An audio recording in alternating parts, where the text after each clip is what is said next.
आप सभी को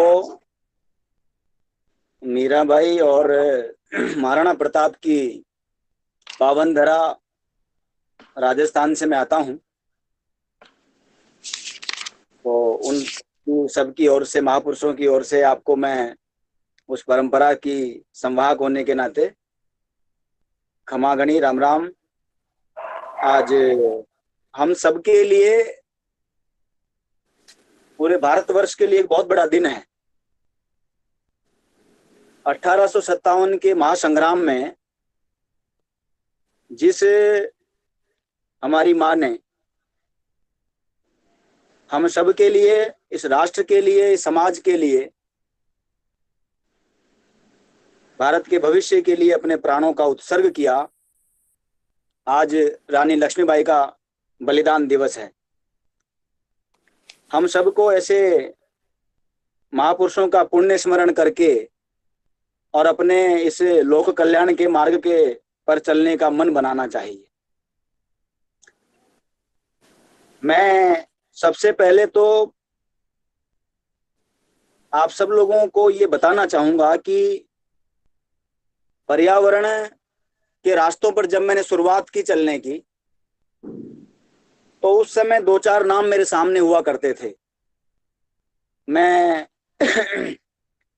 आदरणीय सुंदरलाल जी बहुगुणा को जानता था, उनका नाम सुना था। अमृता देवी विश्नोई के बारे में सुना था मैंने, मेधा पाटकर जी के बारे में सुना था।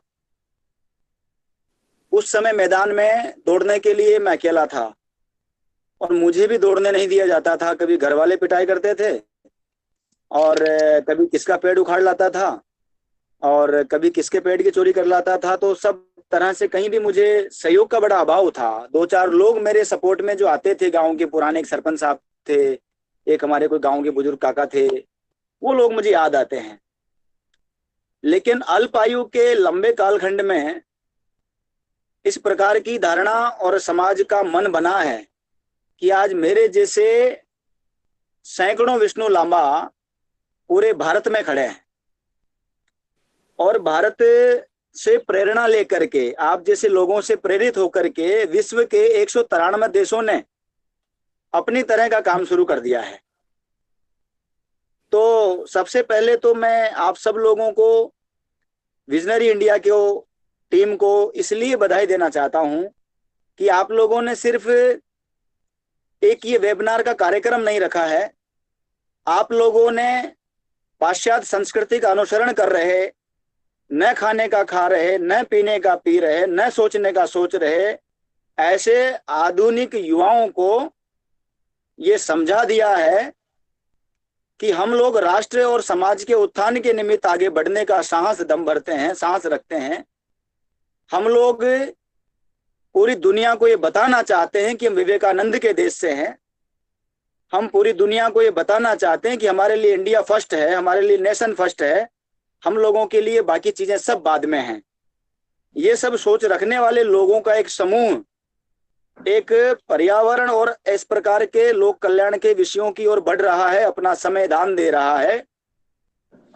ऐसे समूह को आने वाले समय में देश और दुनिया विजनरी इंडिया के माध्यम से पहचानेगा, ऐसा मुझे अपेक्षा है। आज अभी हाल ही में हम लोगों ने विश्व पर्यावरण दिवस मनाया है और मैं उन लोगों को भी प्रणाम करना चाहूंगा, उन सब महानुभावों का आशीर्वाद लेना चाहूंगा जो इस समय लाइव आ रहे हैं। मुझे नहीं पता कौन कौन आ रहे हैं, संख्या बढ़ती जा रही है और सब लोग ऐसे लोग हैं जिनसे मुझे सबसे सीखना है। थोड़ा थोड़ा सब लोगों से मैं सीखना चाहूंगा। और मैं जमीन का आदमी हूँ, किसान का बेटा हूँ, गांव का आदमी हूँ, न अच्छे से रहना समझता हूँ, न बोलना जानता हूँ, न भाषण जानता हूँ, बस यूं भटकता रहता हूँ जंगलों की आबो हवा में। तो आप सब लोगों से मुझे कुछ न कुछ सीखना है। और आप तो फिर लॉ के विद्यार्थी हो, कानून जानते हो, जानते हो। तो आप सब लोगों को मैं प्रणाम करता हूँ और शुभकामनाएं देता हूँ। और पहले मैं चाहूंगा कि आपकी जो व्यवस्थाएं हैं उसके अनुरूप आप आगे बढ़ें फिर हम अपनी वार्ता की ओर बढ़ेंगे। आपके या तो कोई सवाल होंगे या फिर जिस भी तरह की व्यवस्था है मुझे अवगत कराएं। सर, आपसे कुछ प्रश्न पूछने की आज्ञा लेना चाहती हूँ मैं। जी, आदेश आदेश कीजिए। किन किन प्रथाओं का उपयोग करना चाहिए ताकि लॉकडाउन के बाद भी पृथ्वी का ऐसा ही ठीक होना जारी रहे? ये हमारा पहला सॉरी, किन सवाल है। किन प्रथाओं का, जी, किन प्रथाओं का उपयोग करें? हमें किन किन प्रथाओं का उपयोग करना चाहिए ताकि हाँ हाँ। लॉकडाउन के बाद भी पृथ्वी का हम्म, ऐसा ही ठीक होना जारी रहे? अच्छा, हमारे यहाँ पर सामान्य रूप से हम जब प्रथा की बात करते हैं, सामान्य रूप से जब हम किसी प्रथा की बात करते हैं तो ये मान लिया जाता है कि ये लोग रूढ़िवादी हैं। लेकिन वास्तविकता यह है कि जब तक हम लोग ये तय नहीं करेंगे कि मैं क्या कर सकता हूं, समाज क्या कर सकता है, सरकार क्या कर सकती है, हम जब सबका सामंजस्य जब तक नहीं बनेगा, जब तक तकनीकी ज्ञान और परंपरागत ज्ञान साथ साथ समानांतर नहीं चलेंगे, तब तक हम पर्यावरण जैसे विश्व के सबसे महत्वपूर्ण विषय पर नहीं बढ़ सकते। ये आज हो सकता है कि श्री कल्पतरु संस्थान के कार्यकर्ताओं ने विशेष रूप से देश भर में परिंदों के लिए परिंदा अभियान चला करके और अंग्रेजी में नाम दे दिया हो कि water pots for birds campaign, और बड़े बड़े स्टारों को जोड़ लिया हो, बड़े बड़े आईएएस आईपीएस मंत्रियों को जोड़ लिया हो, वाहवाही हो गई हो, पब्लिसिटी हो गई हो, लोग अवेयर भी हो गए हों, परिंदे भी लग गए हों। लेकिन ये हम कैसे भूल सकते हैं कि ये हमने नहीं किया है, ये काम हमारे पुरखे बहुत पहले से करते आ रहे हैं। गाँव में मटका होता है, काम में नहीं आता होगा, उसको बीच में से तोड़ लिया, आधा हिस्सा नीचे लगा दिया, वो स्टैंड बन गया, पानी भर दिया, नीम पे लटका दिया तो काम हो गया। अब वो रूढ़िवादी कैसे हो सकता है? पीपल के पेड़ के चारों तरफ चक्कर लगाने को आप जो पाश्चात्य परंपरा से ताल्लुक रखते हैं, वो लोग हो सकता है हम पर हंस सकते हैं कि पीपल पूजा का क्या मतलब है। लेकिन मुझे ऐसा लगता है कि अभी वैज्ञानिकों ने प्रतिपादित किया, हमारे भारतीय संस्कृति ने, भारत के सनातन परंपरा ने 5000 साल पहले कहा, लेकिन जब तक जगदीश चंद्र बसु ने प्रतिपादित नहीं किया तब तक हम लोगों ने, इन दुनिया वालों ने माना नहीं। जो लोग पर्यावरण का पै नहीं जानते, एयर कंडीशन कमरों में बैठकर कागज के टुकड़ों पर इंग्लिश में सेव एनवायरमेंट लिख करके ट्विटर पे केवल एक फोटो साझा करके और पूरी दुनिया को ये दिखाना चाहते हैं कि हम लोग एनवायरमेंटलिस्ट हैं, तो उन लोगों से भी मैं ये कहना चाहूंगा कि हम रूढ़िवादी नहीं हैं। हमारे राजस्थान ने 363 लोगों ने अपनी गर्दनें कटवाई है और लोगों को समझाया है कि हमारे लिए पेड़ परमात्मा है, पेड़ सिर्फ पेड़ नहीं है। हम लोगों ने, राजस्थान की स्पेशली माटी ने दुनिया को ये समझाया है कि हम यहाँ रूढ़िवादी नहीं हैं, हम इस मिट्टी को मां मानते हैं।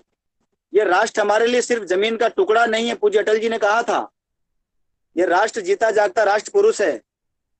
तो उस महान परंपरा पर हम लोग चल सकें, वो रूढ़िवादिता ना मान करके जो अच्छी बातें उनको ग्रहण कर सकें।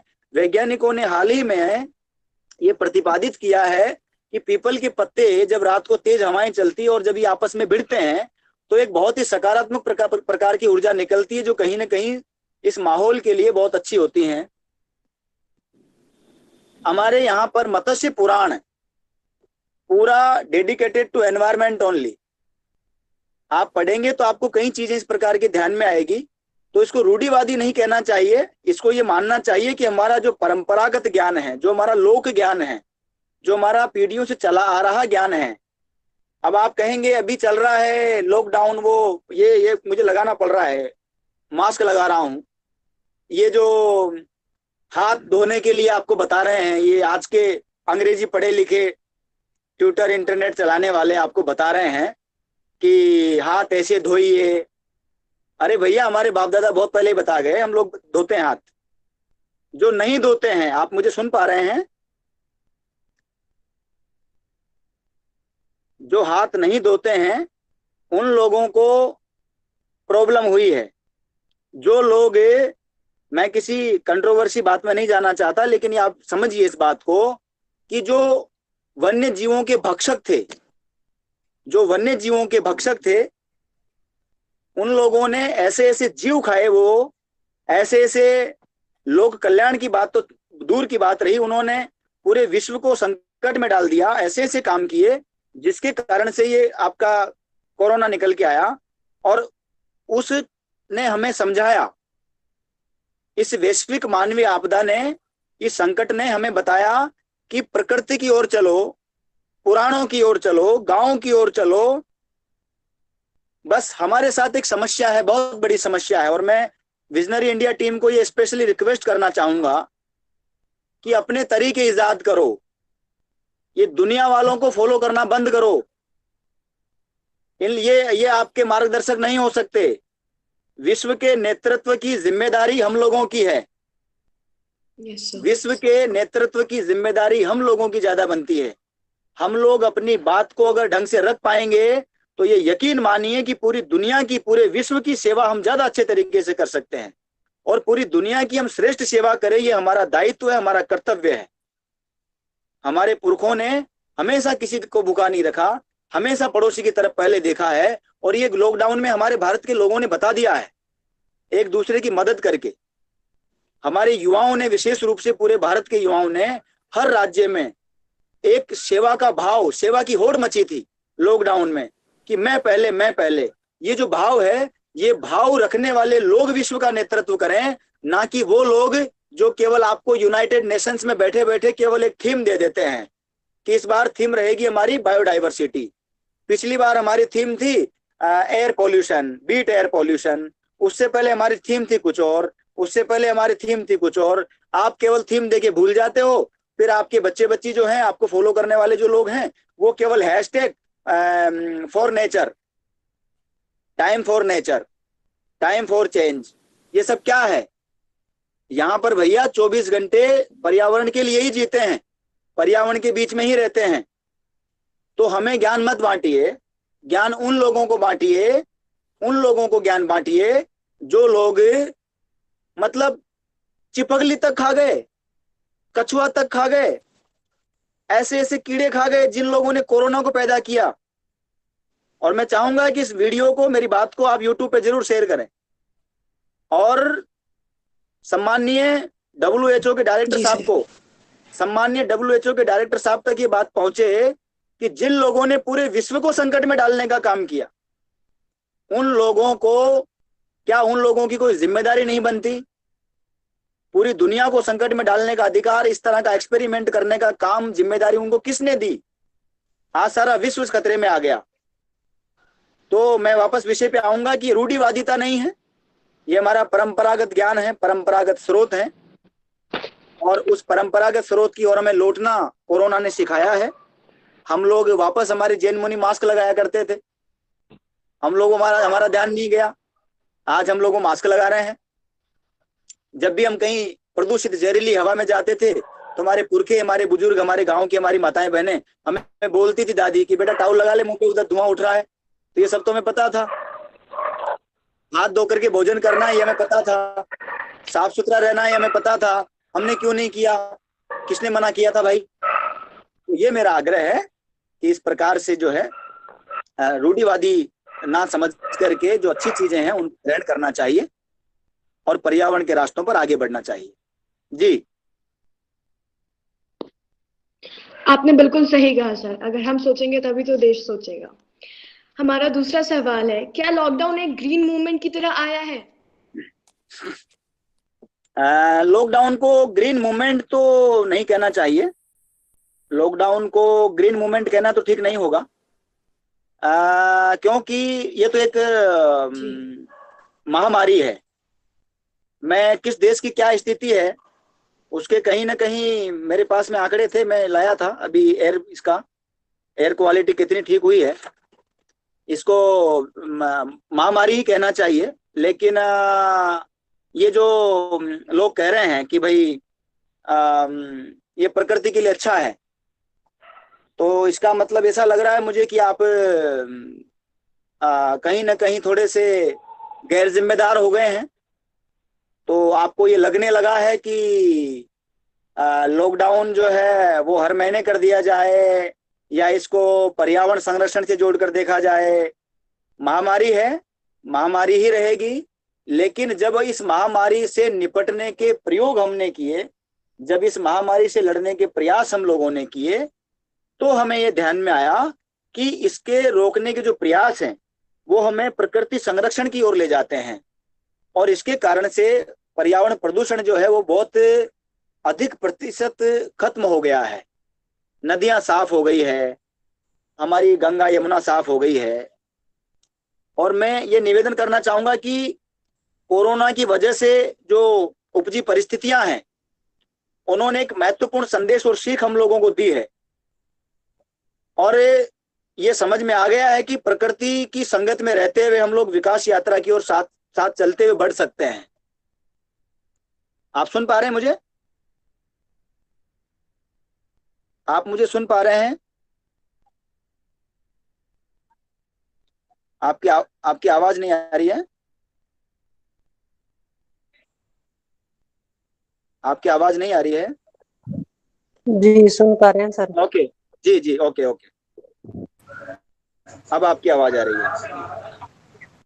मैं निवेदन कर रहा था कि जहां प्रकृति का शोषण शुरू हुआ, वहां कोरोना जैसी कई आपदाएं वैश्विक समाज के ताने बाने को उधेड़ती रही हैं। आज आपको गंगा साफ होती दिखाई दे रही है, जमुना का जल आप शुद्ध हो चुका है, जल पीने योग्य हो गया है।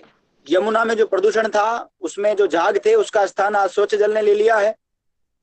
ऐसा इसलिए हुआ है क्योंकि पिछले 2 महीने तक प्रकृति को जीतने की जो हमारी महत्वाकांक्षा थी, उस पर अंकुश लगा है। क्योंकि लॉकडाउन का ये जो अवसर है, ये हमें फिर सोचने पर मजबूर कर रहा है, और हमें ये बता रहा है कि हम प्रकृति की विजेता ना बने, प्रकृति के साथी बने, उसके दोस्त बने, उसके सहचर बने। हम लोगों ने कोशिश की प्रकृति को जीतने की। प्रकृति कभी अपने सिद्धांत नहीं बदलती। हम लोग उस पर विजेता बनने चले हैं। हम लोगों ने आधुनिक विज्ञान के नाम पर ऐसे ऐसे प्रयोग कर दिए हैं कि तीतर के पेट से कबूतर पैदा होगा, ये क्या आपको अनुमति किसने दे दी है? मनुष्य के पेट से कुछ और पैदा हो रहा है, किसी और जानवर के पेट से कुछ और पैदा हो रहा है, ये आपको अनुमति किसने दी एक्सपेरिमेंट करने की? आप जो ये जो तेल साबुन बनाने के नाम पर जानवरों के आंखों में, पेट में, उनके मुंह पर जो डाल करके चीजें और एक्सपेरिमेंट करते हो, ये अनुमति आपको किसने दी है? तो प्रकृति के साथ इस तरह का व्यवहार करने के कारण इस तरह की स्थितियां पनपी हैं। और लॉकडाउन ने इसीलिए हमें सोचने को मजबूर किया है, और कि प्रकृति जो है वो अपने सिद्धांत नहीं बदलती, और हमें ये सोचना पड़ेगा कि प्रकृति जो है उसको हमें श्रद्धा की दृष्टि से देखना है। प्रकृति को हमें बाजार की दृष्टि से नहीं देखना है। ये पूरी दुनिया, प्रकृति, पूरा विश्व के लोग जो है, अन्य देशों के अधिकतर लोग जो है पश्चिम के, ये इस प्रकृति को बाजार मानते हैं। हम लोग प्रकृति को माँ मानते हैं, इसकी पूजा करते हैं। तो इसमें श्रद्धा का भाव रखेंगे। गंगा हमारे लिए माँ है, इन लोगों के लिए सिर्फ एक जल स्रोत है, पानी का टैंक है, पानी का एक जरिया है बस। तो जो लोग नदी को माँ मानते हैं, विश्व का नेतृत्व वो लोग करेंगे, या लोग वो सेव वाटर अंग्रेजी में कागज पे लिख के एयर कंडीशन कमरे से ट्वीट करने वाले लोग करेंगे? ये हम सब लोगों को तय करने की आवश्यकता है। और दूसरा, अभी हम लोगों ने कुछ दिनों पहले पर्यावरण दिवस मनाया, और उसमें हम लोगों को ये समझ में आया कि भारत जो है वो वैश्विक स्तर पर सौर ऊर्जा में बहुत आगे आ रहा है, मजबूती ग्रहण कर रहा है। लेकिन मेरा भारत सरकार से ये भी आग्रह है, भारत सरकार को बधाई मैं देना चाहूंगा, सम्माननीय प्रधानमंत्री आदरणीय नरेंद्र मोदी जी को इसके लिए बधाई दी जानी चाहिए। लेकिन ये आग्रह भी, ये अपेक्षा भी हमारी उनके चरणों में रहनी चाहिए कि सौर ऊर्जा तक भारत के अंतिम से अंतिम मजदूर की पहुंच हो, तब उसका सही मायने में मैं उपयोगिता और उपलब्धि मानता हूं।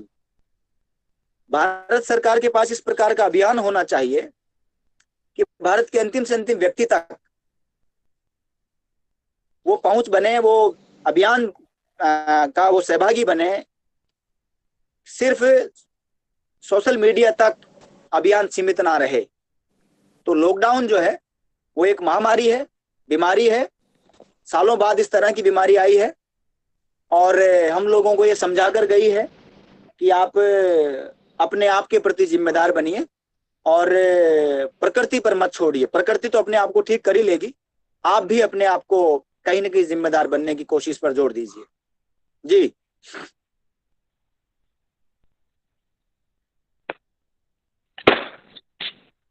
हमारा तीसरा सवाल है, एक जी। तरफ पर्यावरण का सुधार हो रहा है और दूसरी जगह किसानों की टिड्डी दल जैसे कीटों से नुकसान हो रहा है, इसमें आपका क्या विचार है? ऐसा है, टिड्डी दल का जो हमला है वो नया नहीं है। टिड्डी दल का इतिहास भारत के महान सम्राट अशोक से जुड़ा है, उनके भी हजारों साल पहले से जुड़ा है। जब हम इसके ग्रंथों में जाएंगे तो हमें ध्यान में आएगा कि ये पहले भी हमला होता रहा है, उस समय नाम अलग था। आपको ध्यान होगा कि जब आप गांव में रहे होंगे या गांव से आपका ताल्लुक होगा, तो टिड्डी को हम लोग राम जी का घोड़ा बोलते हैं। हमारे बरसात में जब टिड्डी आ जाती है तो हम उसको राम जी का घोड़ा बोलकर कई बार प्यार से हाथ पर रख लेते थे और बड़ा प्यारा लगता था। मनुष्य की प्रकृति के प्रति जो हिमाकत है, जो बाजार की दृष्टि से देखने का तरीका है, उस तरीके ने राम जी के घोड़े को हमसे अलग कर दिया और एक दुश्मन टिड्डी दल बना करके, गैंग और बना करके, हमलावर बना करके खड़ा कर दिया। जिस टिड्डी को बचपन में कभी हाथ पर बिठा करके राम जी का घोड़ा समझ करके हम प्रणाम करते थे, उस टिड्डी को मारने के लिए हम ड्रोन से और जहरीला कीटनाशक उस पर छिड़कते हैं। ईसा, ये जो जहरीला कीटनाशक है ये हमारे जल स्रोतों को जहरीला कर रहा है, ये हमारी सब्जियों को जहरीला कर रहा है। आपको ध्यान होगा टिड्डी दल का ये सबसे बड़ा हमला है। इससे पहले 1993 में ऐसा बड़ा हमला हुआ था टिड्डी का। दूसरा, मैं आपसे निवेदन करना चाहूंगा, टिड्डी का जो पसंदीदा स्थल है वो राजस्थान जैसा रेगिस्तानी इलाका है। टिड्डी दल ईरान, इराक, अफ्रीका, पाकिस्तान ऐसे देशों से होता हुआ भारत में आता रहा है। ये इसके प्रमुख रूप से स्थल पाए जाते रहे हैं। ऐसी और भी जगह है जहां पर टिड्डी दल अधिक संख्या में हम लोगों को देखने को मिलेगा जब हम इतिहास उठाएंगे। लेकिन इस बार का जो हमला था वो कहीं ना कहीं हमें विशिष्ट संकेत दे गया। कहीं ना कहीं आपको ये देखने को मिला होगा कि इस बार तो मानसून जो है वो समय से पहले आ गया, और मानसून के समय से पहले आने के कारण मिट्टी में नमी आ गई, और नमी आ गई इस कारण से यहाँ पर कहीं ना कहीं जो राज्य जिनमें टिड्डी कभी गई नहीं थी, आपने देखा होगा इस बार ऐसा महाराष्ट्र में टिड्डी दल था, यूपी में था, मध्य प्रदेश में था, गुजरात में पहुंचा, और ये सबसे बड़ा जो कारण था वो मानसून का समय से पहले लौटना था। और समय से पहले लौटने के कारण जमीन में नमी आना, और नमी आने के कारण टिड्डी दल का वहां जाना। तो टिड्डी दल का हमला नया नहीं है, और मुझे लगता है कि टिड्डी दल के हमले का सीधा सीधा संबंध हमारे जलवायु परिवर्तन से है। हम लोग, मुझे एक बात मैं साझा करना चाहूंगा बीच में। मेरी दादी चैत्र के महीने में पहला दिन, दूसरा दिन और तीसरा दिन नीम की जो निमोली आती है, नीम के जो कोमल कोमल पत्ते आते हैं चैत्र के महीने में, उन पत्तों को बांट करके वो हम लोगों को मिश्री में मिला करके और पिलाती थी। मैं बचपन में नीम की वजह से दादी को मनी मन गालियां बकता था कि क्या कड़वा मिला दिया, और चुपचाप वो मिश्री पीने के लालच से, मीठा खाने के लालच से चला जाता था। आज हमें एहसास हो रहा है कि हम बीमार बहुत कम पड़ रहे हैं, बहुत कम। और कभी बीमार पड़ता हूं तो अपनी क्या कहते हैं उसको, थोड़ी लापरवाही की वजह से मैं पड़ता हूं। तो वो रूढ़िवादिता नहीं है, वो हमारा परंपरागत ज्ञान है। तो उस समय दादी कहा करती थी, जब हम लोग ऊटपटांग फल खा लेते थे तो दादी बोलती थी कि ये क्या खा रहा है, ये तो सर्दी का फल है, तू गर्मी में कहाँ से आ गया, कौन ले आया, आजकल पता नहीं ये लोग कहाँ कहाँ से कैसे इसको रख लेते हैं। इस प्रकार की बातें मैंने सुनी है। मेरा कहने का तात्पर्य यह है कि गांव वाली जो महिलाएं, हमारी पुरानी माताएं बुजुर्ग जो बोलते थे कि कूरत का फल मत खा बेटा, कूरत जो रुत का फल नहीं है।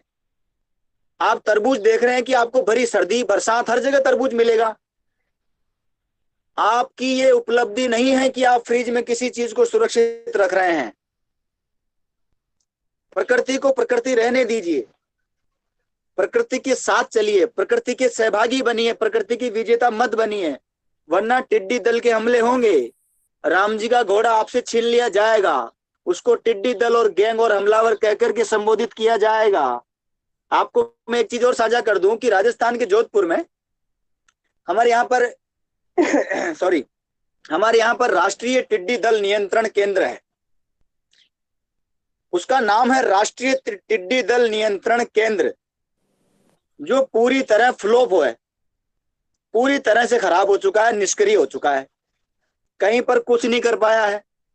टिड्डी दल पर जहां जहां पर नियंत्रण हुआ है राजस्थानी इलाकों में, स्पेशली बाड़मेर, जालोर, जैसलमेर, इन इलाकों में, वहां पर आपने देखा होगा कि जो हमारे देसी तरीके हैं, बर्तन बजा करके कुछ इस तरह की देसी नीम का जो छिड़काव है पानी का, वो करके इस प्रकार के प्रयोग करके लोगों ने भगाया है। तो ये संसाधनों के अभाव में और सरकारी तंत्र की उदासीनता के कारण ऐसा केंद्र बना दिया गया है, लेकिन ऐसे केंद्र बनते हैं वो केंद्र बिंदु तक नहीं पहुंच पाते हैं। इसलिए हम जैसे युवाओं की, आज का युवा कल का नागरिक है, भारत के भविष्य का नागरिक है। और मैं आपको ये, मुझे गौरव हो रहा है कहते हुए कि पूरी दुनिया, पूरा विश्व भारत के युवाओं की तरफ देख रहा है। और ऐसे में क्या हमारी जिम्मेदारी बनती है कि हम लोग कहीं ना कहीं इस दिशा में कार्य करें, कहीं ना कहीं हम लोग इस दिशा में सोचें कि हम लोग दुनिया की ज्यादा अच्छे से सेवा कैसे कर सकते हैं। हम लोग कैसे दुनिया को बता सकते हैं कि हम लोग भक्षक नहीं हैं, हम लोग रक्षक हैं। हम लोगों ने पहली बार कहा चींटी में भी जान होती है। हम लोगों ने पहली बार कहा, जगदीश चंद्र बसु ने पहली बार प्रतिपादित किया कि पेड़ जो है वो बातें भी कर सकता है, महसूस भी कर सकता है। और अगर ये लोग कहीं ना कहीं, आज के मैं युवाओं को विशेष आग्रह करना चाहूंगा जो तकनीकी ज्ञान से जुड़े हुए हैं, कि आप लोग ये शोध करिए और लोगों के सामने इस विषय को तथ्यात्मक तरीके से रखिए कि आपका जो वाइल्ड लाइफ एक्ट है वो आज का नहीं है। वाइल्ड लाइफ एक्ट हमारे बाबा महाकाल देवादिदेव महादेव के जमाने से है। भगवान महादेव ने जब सर में अपने सांप लपेट लिया, शादी करने जा रहे थे, आपको पुराणों की कहावत किससे याद होंगे, तो वो नाडिया तो उस समय भी था, ब्लैक कोबरा तो उस समय भी था। उन्होंने जल, जंगल, जमीन, जानवर, कृषि, पर्यटन, इन सब के उदाहरण उस समय भी रखे। तो हम लोग जानवर के दुश्मन क्यों हो गए? सरकार के, मैं नाम नहीं लेना चाहता, सरकार के एक मंत्री को कुछ समय पहले कहना पड़ा था कि नील गायों की हत्या करवा दी जाए, गोली मरवा दी जाए। बाद में हम सब लोगों ने मिलकर के और विरोध किया तो वो अपनी लाइन पर आ गए कि नहीं नहीं, मैंने ऐसा नहीं कहा था, कोई नहीं मारेगा। ऐसा क्यों होने जा रहा है? क्योंकि हम प्रकृति के साथ नहीं चल पा रहे हैं। लॉकडाउन ने हमें समझा दिया है, सिखा दिया है कि प्रकृति के विजेता बनने का दुस्साहस बिल्कुल मत कीजिए, प्रकृति के सहभागी बनिए। मैं आपको ये भी बताना चाहूंगा कि जिस प्रकार के जहरीले छिड़काव सब्जियों पर और जो खेतों में हो रहे हैं, पानी में जो छिड़काव हो रहे हैं टिड्डी को मारने के लिए, उससे भयंकर बीमारियां आने वाले समय में फिर निकल करके आने वाली हैं। और उसके कारण से कहीं ना कहीं हम समय रहते नहीं संभले तो हमें एक बड़ा नुकसान हो सकता है।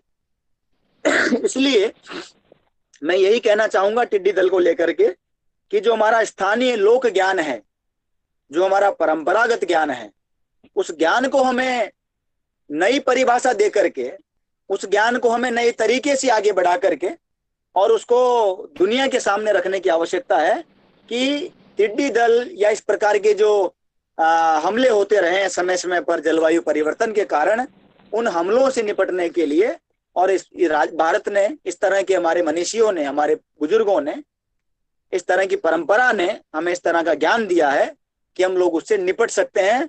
और वो लॉजिक के आधार पर आप लोग उसको नए परिभाषित तरीके से परिभाषित करेंगे तो दुनिया भी आपकी बातों को मानेगी। और मैं आपको एक बात और बताऊं, जो अरब देश हैं वहां पर टिड्डी जो है वहां की मुर्गियों के लिए प्रमुख भोजन है। वहां की मुर्गियों के लिए टिड्डी प्रमुख भोजन है। तो सब लोग, कोई किस तरीके से अपना उपयोग करता है, कोई किस तरह से उपयोग करता है, सबका अपना अपना तरीका है। लेकिन हम लोग जीव बचे, जीव दया हो, इस पर जोर देने वाले लोग ज्यादा हैं। तो इसलिए मैं बस यही कहूंगा कि टिड्डी दल जो है, टिड्डी दल का हमला नया नहीं है और हम सब लोग को प्रकृति के साथ चलना चाहिए। जी अभी रुको, बाद में जी, हमारा चौथा सवाल है, जी। क्या हम हर 6 महीने में एक बार ऐसा लॉकडाउन कर सकते हैं जिससे हमारे पर्यावरण को सांस लेने का वक्त मिले?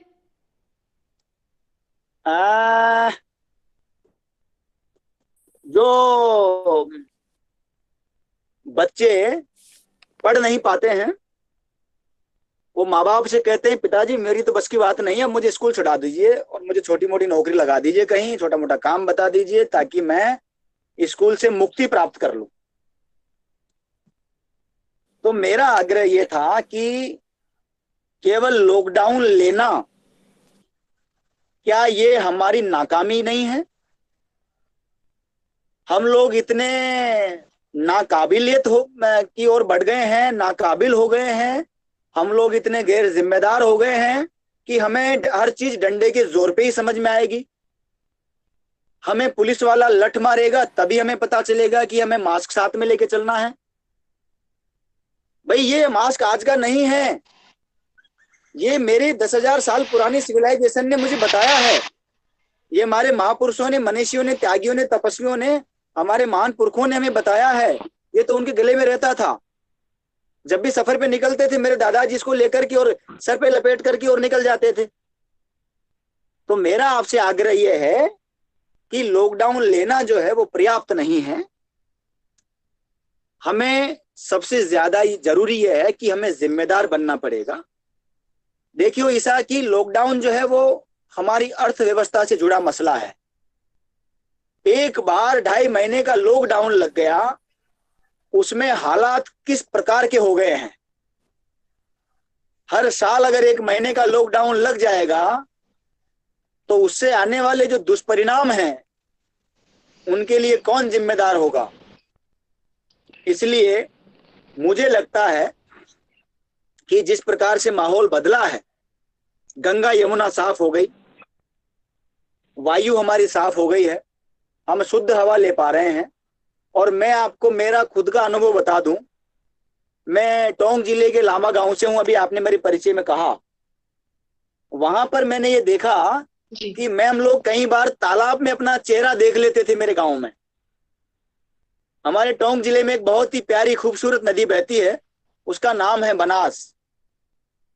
बनास हमारे टोंक की आस है, बनास हमारी सांस है, बनास टोंक की तकदीर है, बनास हमारी जीवन दायिनी जीवन रेखा है।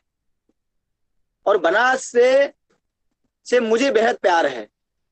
और मैं बनास में जब भी जाता हूं मैं कोशिश करता हूं अपनी सूरत देखने की।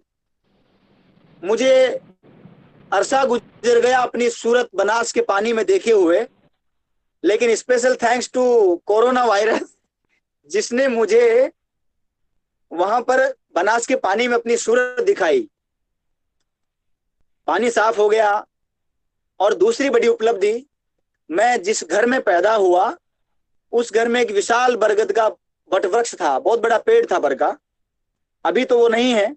उस बड़ के पेड़ पर गिद्ध मुझे बहुत पसंद है और उस पर भयंकर रूप से सैकड़ों की तादाद में गिद्ध बैठा करते थे।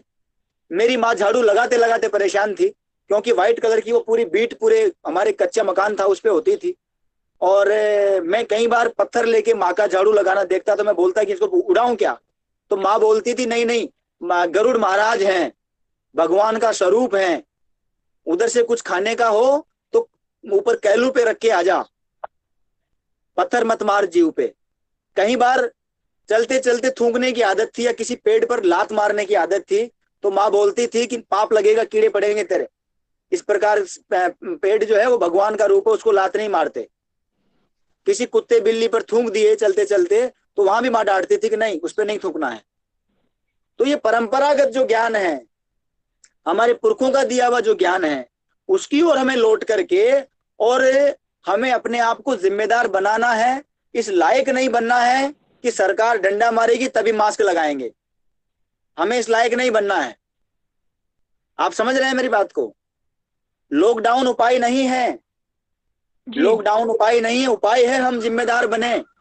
भारत सरकार के सम्माननीय प्रधानमंत्री जी ने एक बहुत बड़ा शब्द दिया आजकल, आत्मनिर्भर। जिन लोगों के पास कुछ काम नहीं है वो उसे किस रूप में लेते हैं, मैं उस डिबेट में नहीं जाना चाहता, लेकिन सम्माननीय प्रधानमंत्री जी ने एक शब्द कहा, आत्मनिर्भर भारत। तो उनके शब्द में शब्द का जो सारांश है, और उन्होंने बहुत बड़े शोध का सारांश एक शब्द के रूप में हम सब लोगों के सामने रखा है, आत्मनिर्भर भारत।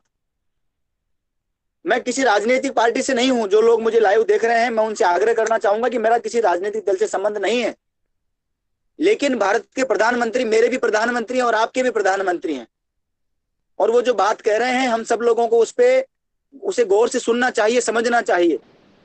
सम्माननीय प्रधानमंत्री जी ने कहा कि आत्मनिर्भर बने हमारा भारत, और उस भारत की मजबूती के लिए, भारत को भारत बनाने के लिए उस रास्ते पर मैं कितना बढ़ सकता हूं। भारत महाशक्ति बने, इसलिए महाशक्ति इसलिए थोड़ी बनेगा कि दुनिया में हमें राज करना है, हमने तो दुनिया को दिल से जीता है। भारत महाशक्ति बनेगा, भारत विश्व की ताकत बनेगा, तो यकीन मानिए कि पूरी दुनिया का कल्याण होगा। फिर कोई हथियारों की बात नहीं होगी, फिर हर जगह प्यार और शांति की बात होगी, सम्मान की, स्वाभिमान की बात होगी। वो तभी संभव होगा भारत का अंतिम से अंतिम व्यक्ति ये तय करे कि मेरी इस देश को आगे बढ़ाने में क्या भूमिका हो सकती है। एक सड़क पर थूकने से लेकर के और देश के बड़े से बड़े सम्मानित व्यक्ति को गाली देने तक का जो दुस्साहस कर लेते हैं, ऐसे लोगों को विचार करना चाहिए कि आप अगर भारत में नहीं होते और ऐसे किसी मुल्क में होते जहां पर आपको सरेआम सूली पर चढ़ा दिया जाता, आपको फांसी पर लटका दिया जाता। मैं देखता हूं, खैर मुझे बोलना चाहिए नहीं बोलना चाहिए सोशल मीडिया पे, माफी चाहूंगा। सम्माननीय राष्ट्रपति जी के मैंने एक दिन ट्विटर अकाउंट पे देखा, लोग, कुछ महापुरुष जिंदा ऐसे क्रांतिकारी हैं जिनको पता नहीं किस मिट्टी के बने या कहां से पैदा होके आए हैं वो लोग। सम्माननीय प्रधान राष्ट्रपति महोदय के ट्विटर अकाउंट पे भी उन्होंने ऐसी ऐसी टिप्पणियां की है कि मतलब मैं आश्चर्य में पड़ गया कि ये लोग किस मिट्टी के बने हैं, किस देश में रहते हैं, मतलब साहस कैसे कर लिया उन लोगों ने। मैं उसको कहीं ना कहीं, राष्ट्रपति को गाली देने को मैं कहीं ना कहीं राष्ट्रद्रोह की श्रेणी में गिनता हूं। और आपसे प्रधानमंत्री तो सिर्फ यही तो मांग कर रहे हैं कि ठेले वाला भी आत्मनिर्भर बने। क्यों ले प्लास्टिक की थैली काम में, क्यों पर्यावरण का सत्यानाश करे। हमारे जो कवास भाई हैं गांव के, हमारे नाई भाई जो हैं, वो परंपरागत तरीके से पत्तल बनाते रहे हैं। हमारे गांव में एक कंचन बुआ जी हमारी बुजुर्ग महिला हैं, उनको पिछली बार हमने कहा पर्यावरण दिवस पे कि क्या आप पत्तल बना सकते हैं, उसने कहा बेटा हम तो ये काम करते ही रहे हैं जीवन भर, आजकल कोई बनवाता नहीं है तो हम बेरोजगार हो गए। तो हम लोगों को समझ में आया कि कल्पतरु संस्थान ने तय किया हुआ है बरसों से कि हम लोग कहीं भी प्लास्टिक का गिलास, कटोरी, ये जो पत्तल धोना, कोई डिस्पोजल यूज नहीं करें। तो स्वयं जिम्मेदार बने, ये ज्यादा महत्वपूर्ण है। दूसरों पर इस तरह से थोपने से काम नहीं चलेगा, और ये तय करना पड़ेगा कि मैं क्या कर सकता हूं, सरकार क्या कर सकती है और समाज क्या कर सकता है। हर बात सरकार पर छोड़ देते हैं कि सरकार ने कुछ नहीं किया। आपने क्या किया? भारत में जन्म लिया, भारत की हवा खाते हो, भारत का पानी पीते हो, भारत की रोटी खाते हो और भारत को गाली देते हो।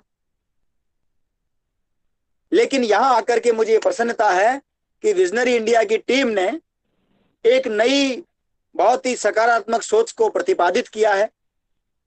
और मैं सच बताऊं ईसा आपको कि मैं बहुत दिनों बाद सार्वजनिक मंच पे आया हूं। 2020 की मेरी कोई भी फोटो आपने नहीं देखी है, 2020 का मेरा आपने कोई भी वीडियो शायद नहीं देखा है। ये पहली बार 2020 में मैं मुखातिब हो रहा हूं। इससे पूर्व जब मैं, आपने भी बताया मेरे परिचय में कि महाराष्ट्र शासन में मैं जो है सेवाएं देने का मुझे मौका मिला था। तो मैं सिर्फ यही कहना चाहूंगा कि आ, सब लोगों, काफी सारे लोग हैं और मैं काफी समय ले चुका हूं आप लोगों का। मैं बस इतना ही कहना चाहूंगा कि सब लोग अब नहीं संभले तो फिर कब संभलेंगे।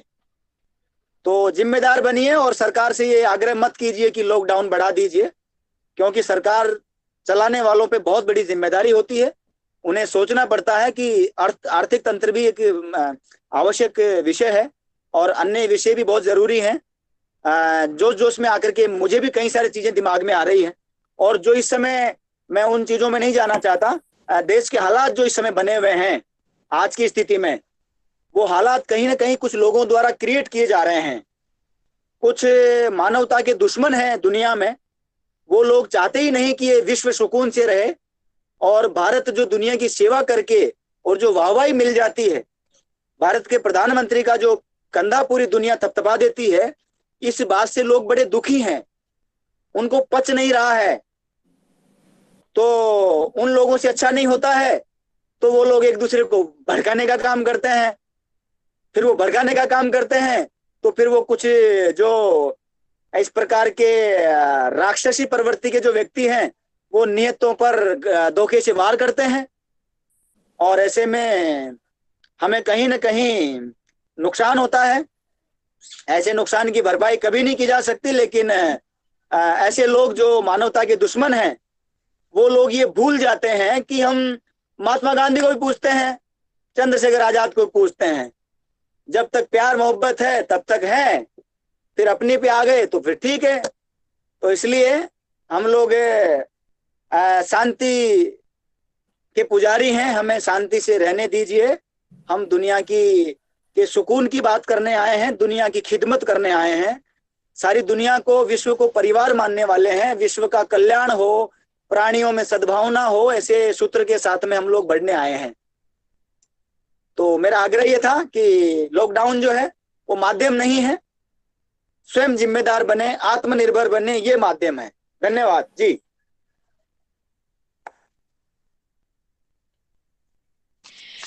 मैं अपने साथियों से पूछना चाहती हूँ, अगर उनके मन में कोई प्रश्न हो तो वो चैट सेक्शन में लिख सकते हैं। बिल्कुल बिल्कुल, ये ठीक है, ये तरीका ठीक है। मैं पढ़ लेता हूँ। विकासोन्मुख संस्थान नरेना जयपुर लामा जी के विचारों का स्वागत करता हूँ। प्रकृति और मानवता के बीच का रिश्ता। बहुत बहुत धन्यवाद राजेश जी मालाकार, मेरे परम मित्र हैं और बहुत बड़ा काम कर रहे हैं। विशाल विकासोन्मुख संस्थान नरेना के नाम से इनकी संस्था है और बहुत बड़ा काम कर रहे हैं। मैं इनके कार्यक्रमों में जाता रहा हूँ, और हाल ही में इन्होंने कई सारी जो हमारी माताएं बहनें गांव में थी, कई सारी जो विधवा हमारी बहनें हैं, उनको भी रोजगार देने का इन्होंने काम किया है। तो धन्यवाद राजेश जी, अच्छा लगा आप भी जुड़े, मुझे पता नहीं था, अभी देखा आपका मैसेज। कोशिश करो कि हिंदी में बात करें। मैं मैं गांव का आदमी हूँ। 1 मिनट में देख लेता हूँ, बहुत लंबी लिस्ट है। धीरे धीरे चलिए, 1 मिनट हाँ जी जी।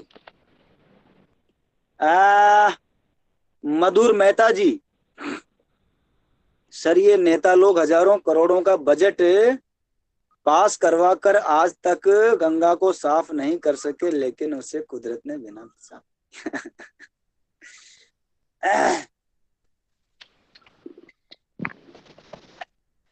भारत सरकार ने, मधुर मेहता जी, भारत सरकार ने इससे पहले गंगा के बारे में कितना सोचा होगा, इस बारे में मेरा बहुत ज्यादा ज्ञानवर्धन नहीं है।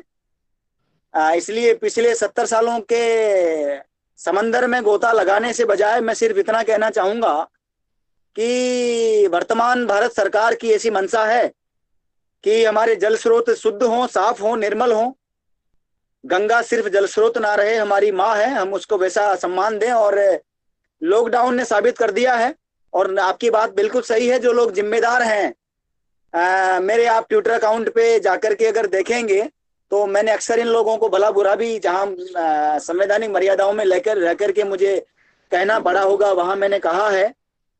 और सम्मानीय जल शक्ति मंत्रालय के केंद्रीय मंत्री महोदय से भी मैंने आग्रह समय समय पर किया है कि सरकारों को थोड़ा सा और गति देने की आवश्यकता है, और इस तरह के जो जमीनी स्तर के लोग हैं उनको जोड़ने की आवश्यकता है।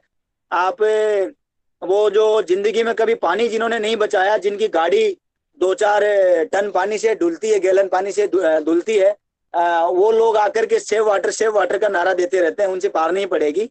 हम लोगों को सबको आगे आना पड़ेगा। गंगा सिर्फ एक का विषय नहीं है, गंगा हम सबका विषय है, पूरे भारत का विषय है। और धन्यवाद आपका, आप जुड़े, अच्छा लगा।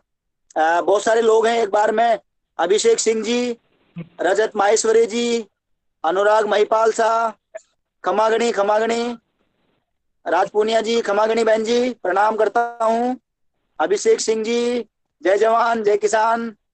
साधना बहुत बढ़िया, थैंक यू, अच्छा लगा आप आए। साधना बहुत अच्छा काम कर रही है उत्तर प्रदेश में। अभिषेक भाई thank you. Jennifer ji thank you, अच्छा लगा। श्वेता जी, युवराज टांग जी,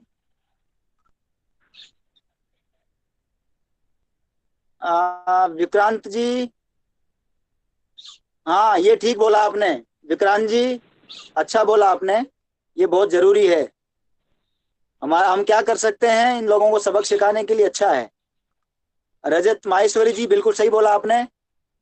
और department economic studies, thank you Anurag ji. Simran, thank you Simran. Kajal Mathur, Kajal बहुत अच्छा काम कर रही हो, मैंने देखा आपका काम। मेरी शुभकामनाएं, इस तरह से आगे बढ़ते रहिए। Sir according to you one who stage in, हाँ बिल्कुल एसी के बारे में विचार करना चाहिए अभिषेक जी, ये ठीक नहीं है। लोग हमारे किसानों की पराली को जिम्मेदार ठहरा देते हैं, और जो इतने सारे दुनिया भर के एयर कंडीशन लगे पड़े हैं, इन लोगों के खिलाफ कोई एक्शन नहीं ले रहा है। अभिषेक जी मैं एक बात सबसे साझा करना चाहूंगा आपके माध्यम से, थैंक यू आपने मुझे याद दिलाया। आ, हमारा जो आदिवासी है, हमारा जो किसान है, वो कभी भी प्रकृति का दुश्मन नहीं रहा है, वो हमेशा प्रकृति का प्रेमी रहा है, संरक्षक रहा है। ये बिल्डर, ये भूमाफिया, ये नेता, ये अधिकारी, ये लोग प्रकृति के पर्यावरण के दुश्मन हैं। हम लोगों को कहीं ना कहीं सोचना चाहिए, और सरकार को इस चीज के लिए अपनी बात पहुंचानी चाहिए सरकार तक कि ये ठीक नहीं है। एयर कंडीशन वालों पर एक बड़ी बात होनी चाहिए। चेतन प्रकाश गोयल जी धन्यवाद।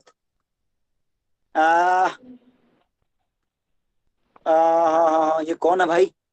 सर हम प्रकृति पर नहीं कर सुनकर अच्छा लगा, ना जानकारी दी, रहेंगे। धन्यवाद राज जी, धन्यवाद। चेयरमैन विजन इंडिया, सर हमने बहुत अच्छा लगा है कि आप कर, थैंक यू चेयरमैन साहब, बहुत बहुत धन्यवाद। Visionary India, Simarpreet, thank you, शुभकामनाएं जी। अब सवाल लीजिए, आप बताइए जी। सर आपकी इजाजत हो तो मैं इस सेशन को वाइंड अप करना चाहूंगी कुछ जी शब्द बोल के। जी देहरादून से विधि, हाँ नमस्कार विधि, देहरादून से हैं आप, और प्रयास करते हैं कि हरा भरा रहे। धन्यवाद आपका, बहुत बहुत धन्यवाद। आप सबका स्नेह बना रहे, बस सोशल मीडिया के माध्यम से आप सब लोग मुझे समय समय पर आशीर्वाद देकर ऊर्जावान बनाते रहिएगा। और मैं माफी चाहूंगा आप सब लोगों को, मैं सुन नहीं पाया।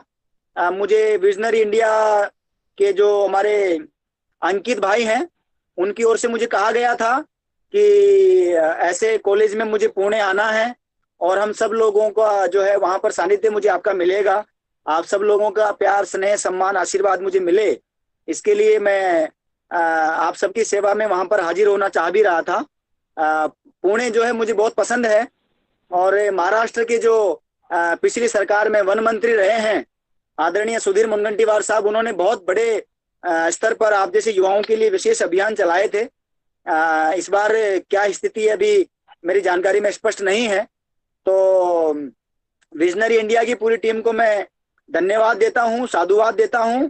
और ईसा आपने और आपके माध्यम से सारे लोगों ने मेरे जैसे आदमी को बर्दाश्त किया इतनी देर तक, इसके लिए मैं क्षमा प्रार्थी हूँ, आप सबका आभारी हूँ। बस आप सबका स्नेह बना रहे और खूब आगे बढ़िए। बस रास्ते तलाशिए, प्रयास कीजिए कि इस भारत को हम भारत बनाने का काम कर सकें। बहुत बहुत धन्यवाद, शुभकामनाएं, खुश रहिए, आबाद रहिए।